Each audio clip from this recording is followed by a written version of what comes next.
Vou pedir para que vocês abram a Bíblia de vocês em Romanos 12. Romanos 12, a gente vai ler inicialmente do versículo 1 ao 2. Romanos 12, 1, 2.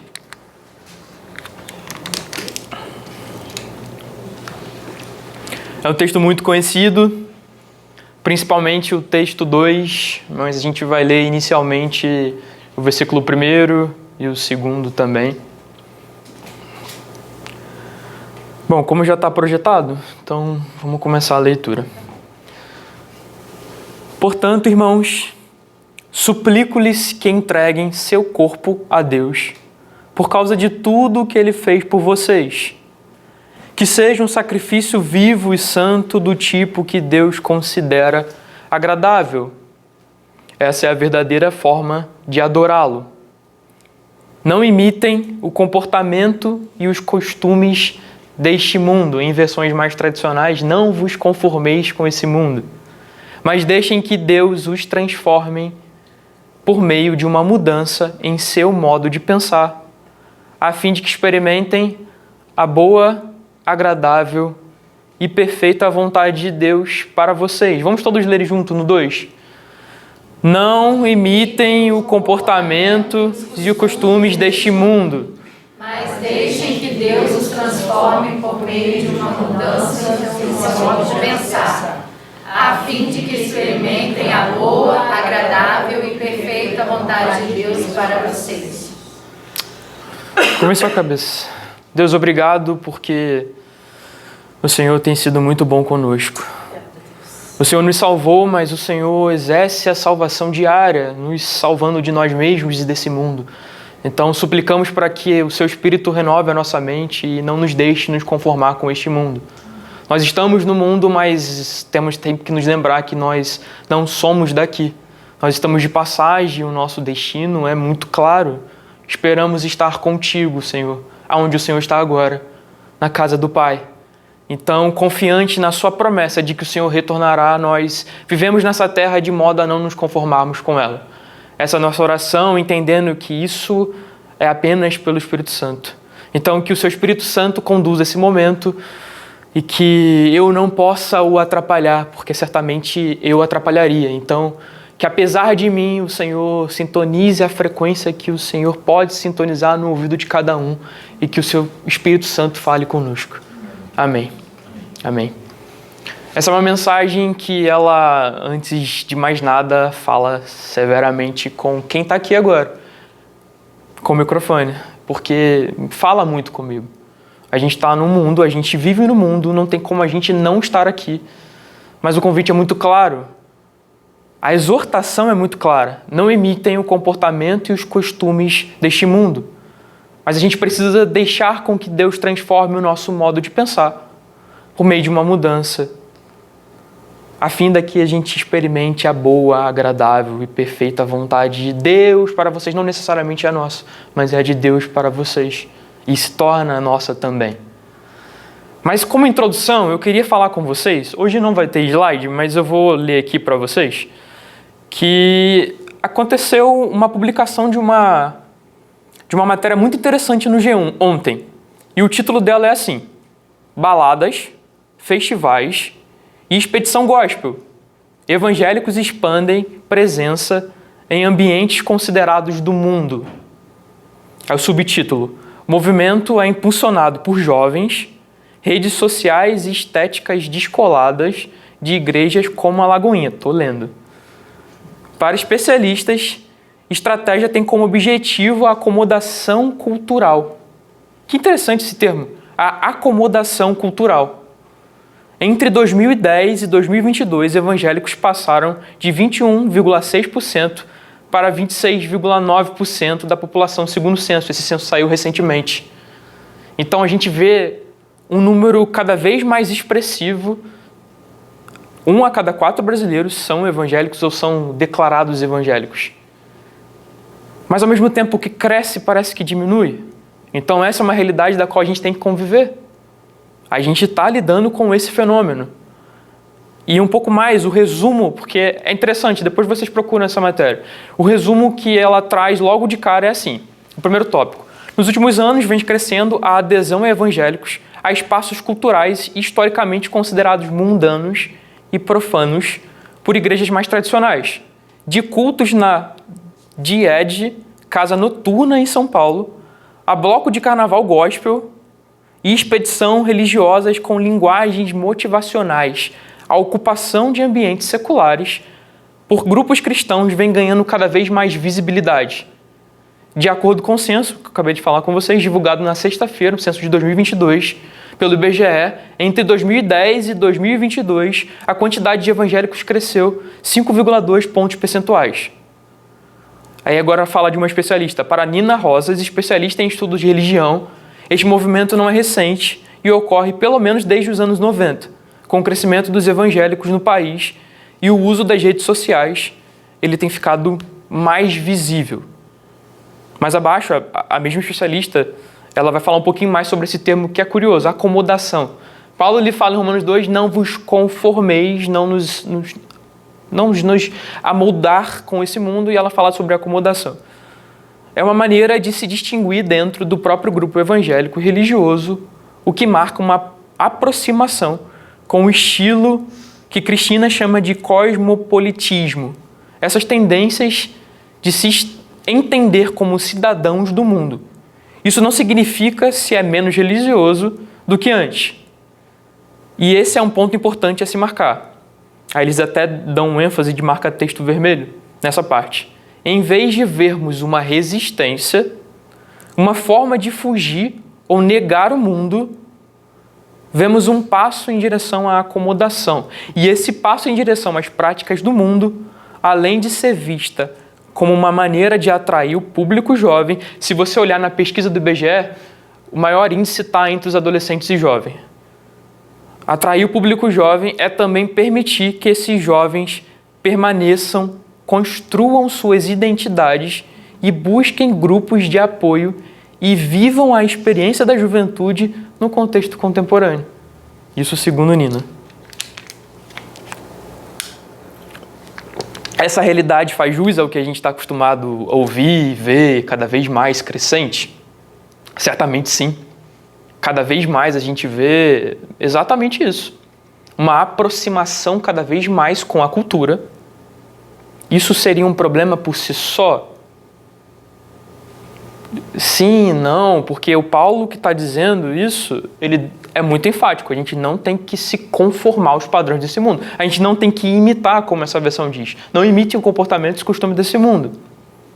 Então, claramente, quando a gente vê o nosso contexto, quando a gente vê matéria como essa, a gente imediatamente faz essa correlação.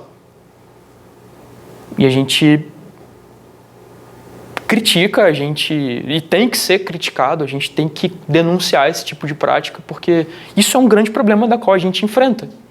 É cada vez mais comum a gente vermos em nosso país essa acomodação entre algumas igrejas, se conformando com os padrões do mundo. E sempre tem aquele argumento que utilizam, né? Um argumento que até Paulo, de forma muito equivocada, é citado.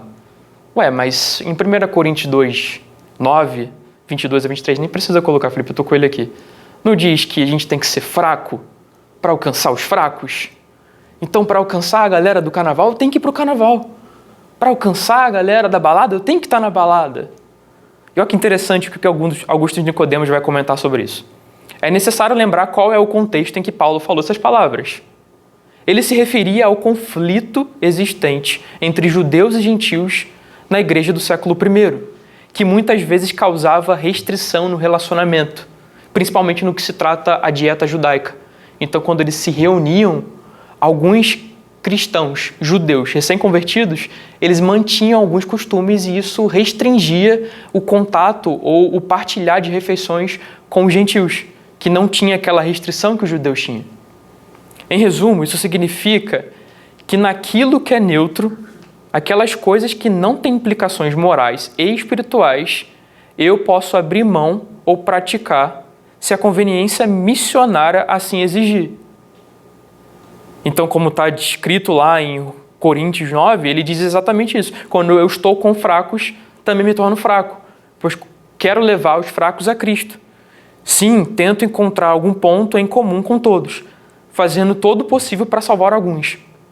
Faço tudo isso para espalhar as boas novas e participar de suas bênçãos. Então, sim, só que o Augustus é muito preciso quando ele está falando aqui, principalmente quando ele aborda que, em resumo, isso significa que é aquilo que é neutro, aquelas coisas que não têm implicações morais e espirituais. Eu posso abrir mão ou praticá-las se a conveniência é missionária. Então, sim, temos que ser missionários. Mas a gente precisa ter muito cuidado, principalmente com a questão espiritual e os princípios morais que está inerente ao Evangelho. Então, o princípio da contextualização se aplica somente quando não estão envolvidos princípios morais e espirituais da palavra de Deus. Então, é muito triste ver que o sal, pelo menos aqueles quem recebe o chamado para ser sal e luz, tem perdido exatamente as características que são inerentes a cada um.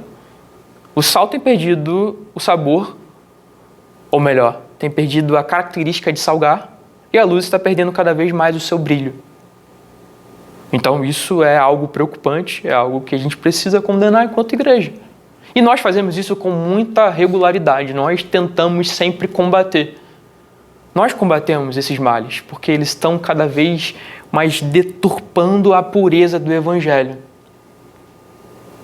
Tiago, que foi tantas vezes citada durante a série de mensagens sobre a alegria e Filipenses, ele é muito preciso. Então, em um momento onde a gente vê áreas VIPs, Tiago fala, cara, se você tratar com privilégio alguma pessoa que chega mais bem vestida do que a outra, isso é completamente errado, parafraseando, é claro.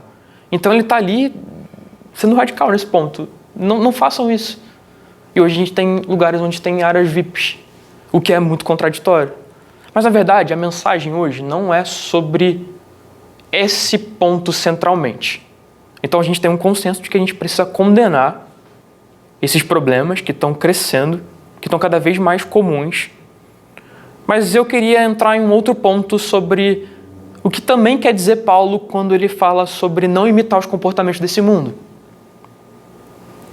Então, repito, a gente precisa falar sobre essa temática, a gente precisa combater, mas a gente também tem que ser estimulado, a gente precisa estimular a nossa vigilância contra males que são mais sorrateiros, mais silenciosos, mas que são tão prejudiciais quanto. É curioso, há uma grande tentação, na verdade, é muito comum a gente ver que quando a gente vai combater algum tipo de extremo, a gente tende a se aproximar a outro extremo. Isso é muito comum. E a gente está vendo cada vez mais isso em um mundo tão polarizado. Hoje é o mundo dos extremos. Então, você não tem mais uma moderação. Se você falar em termos políticos, centro, você é um isentão. Ou você é radicalmente de um lado, ou você é radicalmente do outro lado. Cada vez mais polarizado. É o momento dos extremos. Então, direita, esquerda, Lula, Bolsonaro, Estados Unidos, China. E isso tem chegado também na igreja. Na verdade, não tem chegado agora, mas isso também existe. Igrejas reformadas, pentecostais, calvinismo, arminianismo, isso já gera alguns debates que parecem fla-flu. O que é triste. Então, quando a gente fala sobre não nos conformarmos com esse mundo, não imitar o comportamento deste mundo, a gente também tem que estar atento a essa tendência mundana de ser um extremista, em nome do combate ao extremo. Eu estou conseguindo ser claro porque parece que é confuso, mas é muito natural. Ou seja, se eu luto para um lado que é tão enfático, eu acabo virando a outra face de uma mesma moeda, o que é tão ruim quanto. Então, à medida que a gente enxerga isso como mal, a gente também tem que correlacionar imediatamente com Romanos 12:2. Não vos conformeis, a gente não pode ser assim. A gente tem que ter a sobriedade que vem do Espírito. E 1 Pedro 5:8 diz isso. Sede sóbrios sóbrios, vigiai, porque o diabo, o vosso adversário, anda em derredor, bramando como leão, buscando a quem possa tragar. Sede sóbrios.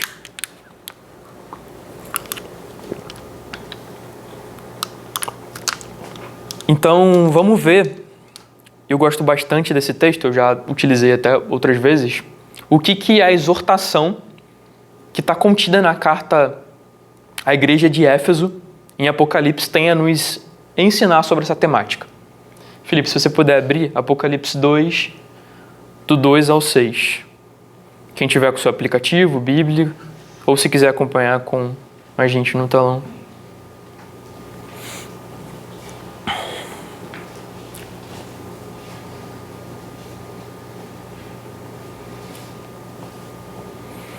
Bom, diz assim: sei de tudo o que você faz. Vi seu trabalho árduo e sua perseverança. E sei que não tolera os perversos. Examinou as pretensões dos que se dizem apóstolos, mas não são. E descobriu que são mentirosos. Sofreu por meu nome com paciência, sem desistir. Contudo, tenho contra você uma queixa. Você abandonou o amor que tinha no princípio. Veja até onde você caiu. Arrependa-se e volte a praticar as obras que no início praticava. Do contrário, virei até você e tirarei seu candelabro de seu lugar entre as igrejas. Mas eu tenho uma coisa a seu favor. Você odeia as obras dos nicolaítas, como eu também odeio. Esse texto ele é extremamente instigante. E a gente começa aqui o ponto do desenvolvimento.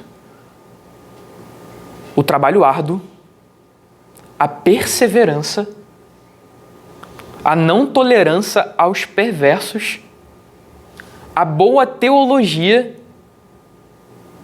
e a paciência, apesar de qualidades desejáveis, dignas de serem buscadas, não serão suficientes por si só.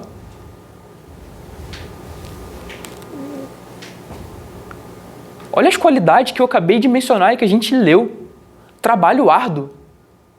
A gente está falando de um contexto de igreja. Isso não é o que a gente tem que buscar? A gente não tem que buscar com afinco, com trabalho, em prol da causa? E que causa é essa? Existe causa mais nobre do que a do Evangelho? Perseverança, é perseverar na fé. Não tolerar os perversos. Olha o que tem acontecido com o mundo. A gente descreveu isso agora há pouco. A perversidade se adentrando em meio à igreja. Mas no mundo também. Corrupções, imoralidade, uma pseudo-moralidade. Boa teologia que distingue quem é falso e quem não é falso.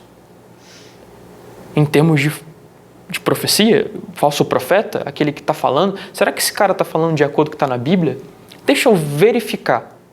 Isso é totalmente desejável, a gente precisa buscar. Enquanto eu estou falando aqui, vocês precisam, ao mesmo tempo, terem um embasamento, pesquisarem, procurarem nas Escrituras se isso aqui é coerente. Então, isso era uma prática comum dos membros da igreja de Éfeso. Então, eles conseguiam. Cara, esse cara está falando uma coisa estranha. Então, deixa eu ver se as escrituras, deixa eu ver se as cartas estão falando alguma coisa, se a Bíblia está falando alguma coisa em relação a isso. Não, não está não, esse cara está errado, então você é um falso mestre. Paciência. Ou desafio. Paciência. Em um mundo tão imediatista, isso está cada vez mais desafiador. Começo por mim. Paciência. Então, todas essas características eram pertencentes da igreja de Éfeso. Mas, como eu disse, apesar de serem qualidades desejáveis, dignas de serem buscadas, elas não serão suficientes por si só. Elas não serão suficientes. O que leva ao nosso ponto 2. A preservação do amor intenso, ou seja, do primeiro amor, é a obediência ao maior dos mandamentos. Qual que é o maior dos mandamentos? Amará o Senhor teu Deus com todo o seu fôlego, com todas as suas forças. O maior dos mandamentos. E aqui estamos, entre irmãos que já coabitam nesse universo de igreja há muito tempo. Eu não sei vocês, mas eu já ouvi algumas vezes, quando chega alguém que está animado, e muitas vezes recém-convertido, ou alguém que está naquela experiência inicial, as pessoas mais antigas chegam, ele está no primeiro amor. O que eles estão querendo dizer? Daqui a pouco esfria, fica que nem a gente, gelado. Está empolgado o menino, a menina está empolgada. Então a gente olha para aquilo do primeiro amor como algo que é natural se perder. E que, na verdade, é factualmente constatado, você vai perder. E a gente trata isso como normal. Por isso que eu falei no início, isso é extremamente desafiador para mim, pessoalmente falando. Porque eu pude participar de alguns meios denominacionais, então eu vi muita coisa. E chegou um momento em que meu senso crítico, a partir da luz do Espírito Santo, me fez conseguir averiguar aquilo que de fato não fazia sentido. E graças a Deus por isso. Graças a Deus por isso. Mas a minha luta maior hoje é para não deixar eu ser uma pessoa fria.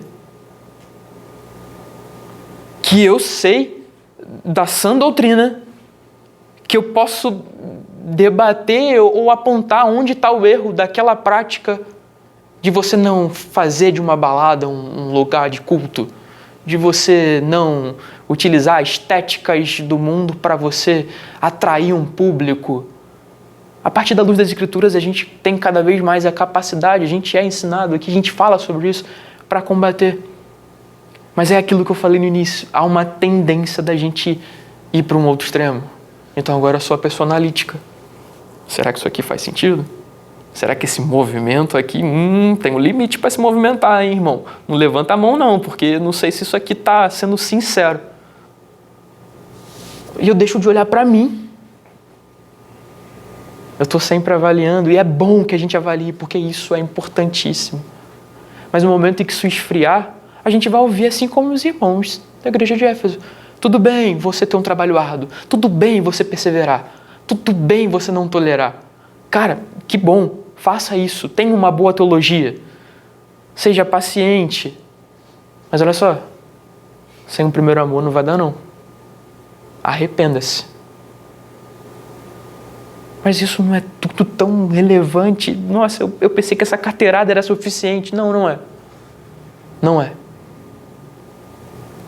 Então, se a gente está entendendo que isso é a obediência ao maior dos mandamentos, a falta não tem que ser banalizada como os irmãos mais antigos em alguns ambientes falam. O menino está novo, daqui a pouco tá junto com a gente.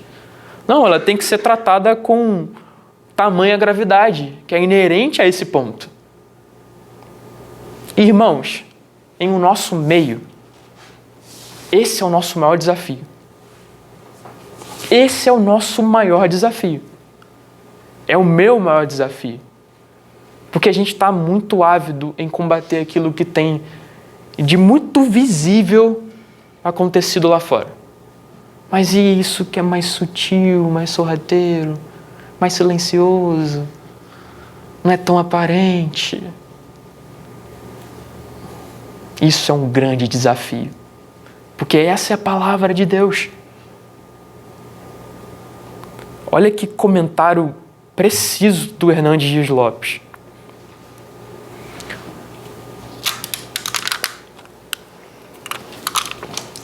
Na própria defesa, prestem atenção, na própria defesa da doutrina certa, uma igreja pode perder a piedade. conserva a ortodoxia, mas perde a alegria e o entusiasmo.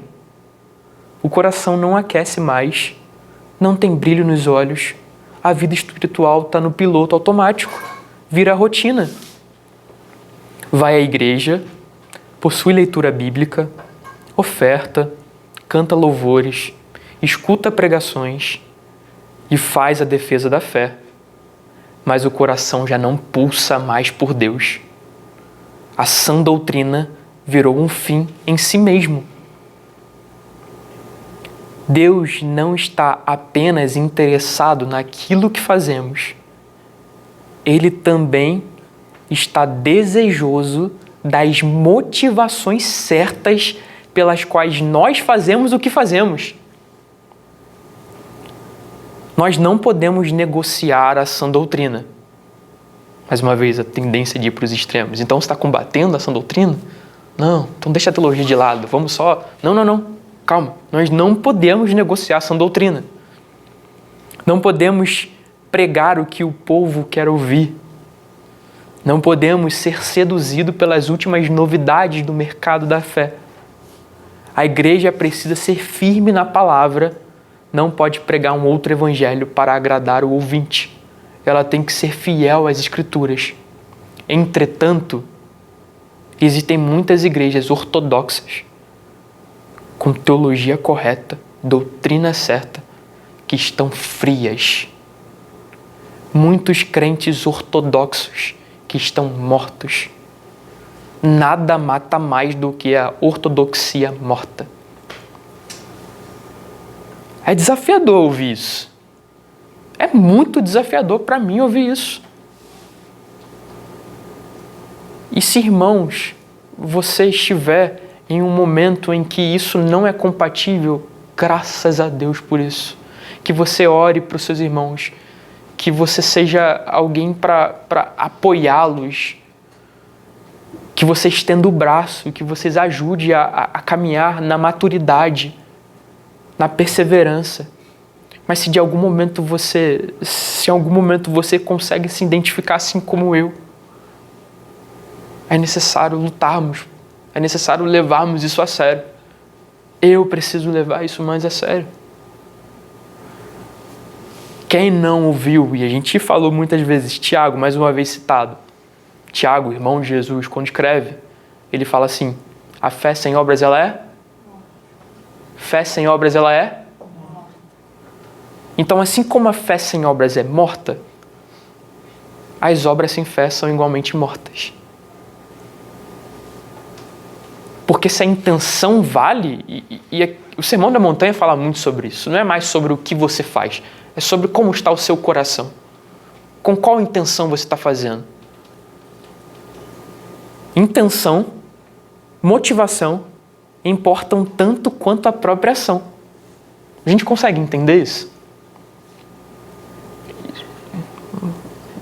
A gente vem, chega cedo, monta, a gente toca, a gente ensaia, a gente arruma as coisas e muitas vezes a gente faz isso num piloto automático.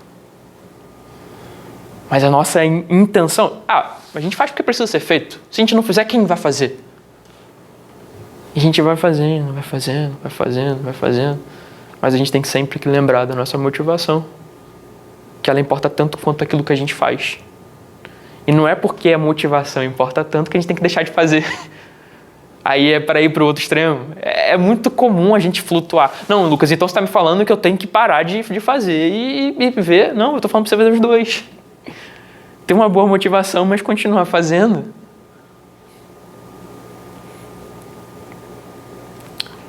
É interessante, a gente volta para Romanos 12, que ele acaba sendo um termômetro interessante, o quanto estamos silenciosamente sendo conformados por esse mundo. Pode abrir para mim, por favor, Felipe, 9, a partir do versículo 9 até o final do capítulo. Não, Romanos 12, 9, desculpa.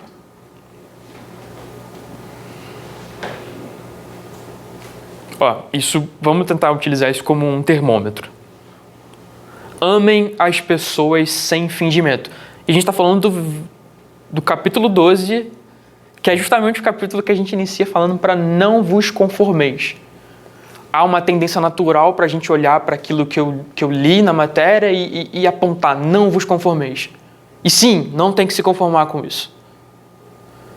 Mas há uma tendência não muito natural e que a gente precisa criar como uma tendência de a gente olhar para isso que é mais sutil. Então, nesse mesmo texto ele fala assim, amem as pessoas sem fingimento, odeiem tudo que é mal, apeguem-se firmemente ao que é bom. A gente tem praticado, a gente tem amado sem fingimento, odiado o que é mal. Amem-se com amor fraternal e tenham prazer em honrar uns aos outros. Jamais sejam preguiçosos, mas trabalhem com dedicação e sirvam ao Senhor com entusiasmo. Olha só, a gente está numa série de alegria. Alegre-se em nossa esperança. Sejam pacientes nas dificuldades e não parem de orar. Quando membros do povo santo passarem por necessidade, ajudem com prontidão. Ajuda os necessitados. Como é que a gente está nessa área? Para a gente refletir. Estejam sempre dispostos a praticar a hospitalidade. Como é que a gente está nessa área? Agora fica um pouco mais complicado. Abençoem aqueles que os perseguem. Não os amaldiçoem, mas orem para que Deus os abençoe.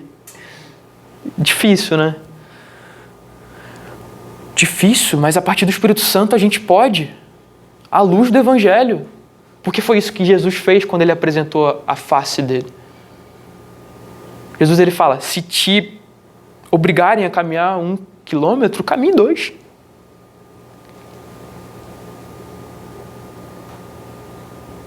Alegre-se com os que alegram e chorem com os que choram. É mais fácil chorar com os que choram, se alegrar com os que se alegrem, mas se alegrem com os que se alegrem. Chorem com os que choram.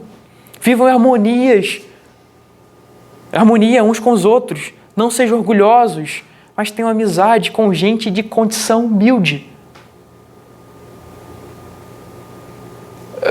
Isso é interessante porque normalmente nos convida a sair da nossa bolha. Às vezes a gente cria a nossa bolha de conforto e a gente deixa de se importar muito com o sofrimento alheio de pessoas que passam necessidade. É curioso, eu até falei com ela recentemente, quero voltar a caminhar mais na rua, ir no mercado, vou no mercado ali, porque quando você está fazendo isso, você consegue enxergar mais coisas de perto, você passa por uma pessoa, você vê uma situação, e que às vezes a gente na velocidade do... Eu estou no carro dirigindo, com o telefone, no viva voz, enfim, que seja, sempre fazendo mais de uma atividade, a gente deixa de prestar atenção. A gente deixa de prestar atenção. E não pensem que sabem tudo. Nunca paguem o mal com o mal. Pensem sempre em fazer o que é melhor aos olhos de todos. No que depender de vocês, vivam em paz com todos. Amados, nunca se vinguem. Deixem que a ira de Deus se encarregue disso, pois assim diz as Escrituras, a vingança cabe a mim. Eu lhes darei o troco, diz o Senhor. Alguém melhor do que o próprio Deus para vingar por nós?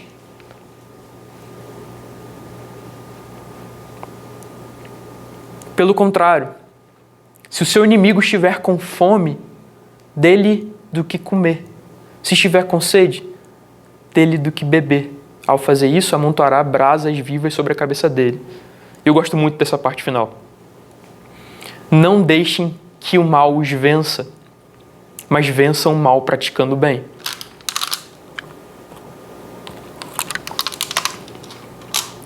Ou seja, não vá para um outro extremo para você vencer o extremo. Vençam com a sobriedade que vem do Espírito Santo. Não deixem que o mal os vençam. Mas como que a gente combate o mal? Com tamanha maldade, se equiparando? Não, praticando bem. O que é tão difícil. mas essa é a nossa orientação, e que isso se torna muito natural, consequentemente, quando Deus ele renova a nossa mente. Quando a gente não imita os padrões e os comportamentos desse mundo e aceita ser renovado pelo Espírito Santo em nossa mente. O culto racional, que em outras versões fala em Romanos 1, não é um culto frio. É um culto de sinceridade, de alguém que está raciocinando sobre aquilo que está fazendo. Então a razão não é uma oposição ao calor, à emoção, apesar de parecer. Mas quando se trata do Evangelho, a gente, ao mesmo tempo, a gente tem que entender aquilo. A gente não está numa espécie de... Não tem ninguém manipulando a nossa mente. Não, a gente está consciente. A partir do Espírito Santo a gente é liberto. Mas a gente também tem que voltar a ter a nossa entrega de emoção, demonstrar emoção. Se num relacionamento a gente sente, no jogo do Flamengo a gente sente, Portugal foi campeão, a gente sente. Eu sinto, no caso, eu não sei se alguém está torcendo pelo time. Mas para isso a gente tem uma tendência a... Faz parte da vida cristã. O momento é a maturidade. Mas para a gente terminar, a boa notícia, e é o tópico 3, é que a esperança é que a gente tem tempo para a gente se arrepender e nos voltarmos a Ele. É o que diz Apocalipse. Veja até onde você caiu, mais uma vez eu estou lendo. Arrependa-se e volte a praticar as boas obras que no início praticava. Do contrário, virei até você e tirarei seu candelabro do seu lugar entre as igrejas. Mas aí estou a seu favor, você odeia tanto os nicolaítas quanto eu odeio. Então ele finaliza assim: quem tem ouvidos para ouvir, ouça o Espírito dizendo às igrejas. Ao vitorioso darei o fruto da árvore da vida, que está no paraíso de Deus. Então há esperança, há tempo. E isso tem que ser a nossa motivação para a gente olhar. Olha só o prêmio final. Olha só. Eu sei que é muito tentador nesse mundo se acomodar aos padrões dele. Mas olha só a promessa. Olha o que está aguardando. Arrependa-se. E como isso falou comigo? Como isso falou comigo? Ao vitorioso eu darei o fruto da árvore da vida que está no paraíso de Deus. Amém? Vamos fechar nossos olhos. Deus, obrigado. A gente sempre te agradece. Somos gratos porque o Senhor fez e continua a fazer tudo. O Senhor nos redime e o Senhor nos fortalece, o Senhor nos perdoa e precisamos constantemente do seu perdão, da sua misericórdia. Nos ajude, a partir do seu Espírito Santo, a recuperar aquele amor intenso pelo Senhor, pela sua igreja. A partir da sua igreja, a comunhão com ela, que isso seja um meio para fortalecermos mutuamente, nos ajudarmos e cada vez mais vibrarmos com o Senhor. Vibrarmos com o Senhor. E isso não necessariamente significa demonstrações espalhafatosas, barulhentas, mas em nosso coração a gente precisa vibrar. Que o nosso coração seja vibrante. Que as dificuldades do mundo, seja em qual área for, não tire de nós a alegria de te adorar. Que o seu Espírito Santo nos ajude a nos blindarmos de todo o mal, a partir do Senhor, para amá-lo como o Senhor manda para que nós façamos. Amar o Senhor com todo o nosso recurso, toda a nossa energia, com todas as nossas forças. Espírito Santo, nos ajuda nesse processo, porque nós não conseguimos sem o Senhor. É isso que eu te peço e clamo para que o Senhor fale e continue a falar. E como eu disse lá no início, sintonize na frequência que individualmente o Senhor sabe que cada um de nós precisa. Faça isso, Senhor. Em nome de Jesus. Amém.